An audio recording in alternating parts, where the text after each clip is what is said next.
Elishah with Elishah Oesch Productions, and I am so proud to be at the Science Zone today with Wyoming's Governor, Governor Gordon. Thank you for joining us. It's wonderful to be here. What an exciting day. Thank you so much. All right, we want to talk a little bit about the Science Zone and education specifically in the state of Wyoming. So our first question, Governor Gordon, is what do you think is the most important challenge that we must meet in education over the next 4 years in Wyoming? Well, I think we've got to make sure that we have kids well educated, which means having good teachers that have the opportunity to do what they love to do, which is to teach. So that means we've got to figure out ways to help fund education, and we've got to find things like the Science Zone, where kids can get engaged in the education and teachers have a chance to interact with them. Speaking of that, what plans does your administration have, if any, to foster and further science education specifically throughout the state of Wyoming? Well, we've had a really interesting group of people going around the state asking parents and communities and industry, what are the things you think we should be teaching? And oddly enough, it is a lot of the sciences. It's a STEM education.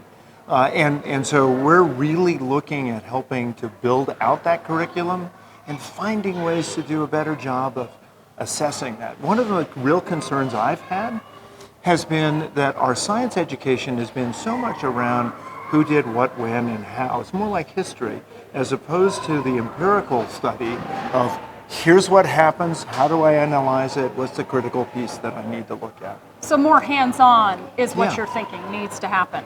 Excellent. So how can we, in Wyoming, be a leader in science education? Many voters would like to know. Well, I think one of the best things we can do is engage with our kids and engage with parents and talk about what science really means.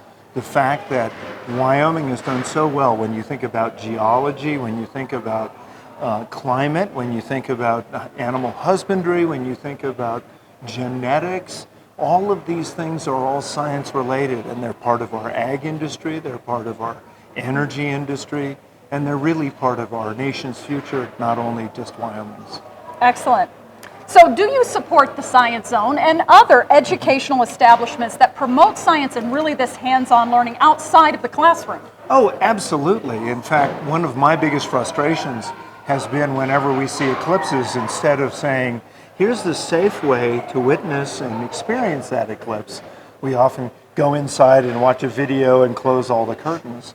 I think we need to have more engagement outside, and science also tells us that if you're engaged outdoors as opposed to in front of a computer screen, you build more synapses, those important pieces of neural network that allow us to grow and become even more resilient as humans. Outstanding. Anything else that you'd like to add for our viewers? Well, it's so exciting to be here at the Science Zone and to see it being built up from the ground.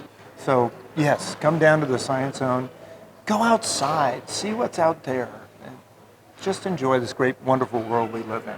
Well, Governor Gordon, it has certainly been an honor for me. I so appreciate your time. Everyone at the Science Zone does as well. Good luck with your re-election. We'll see what happens. Thank you, Elishah.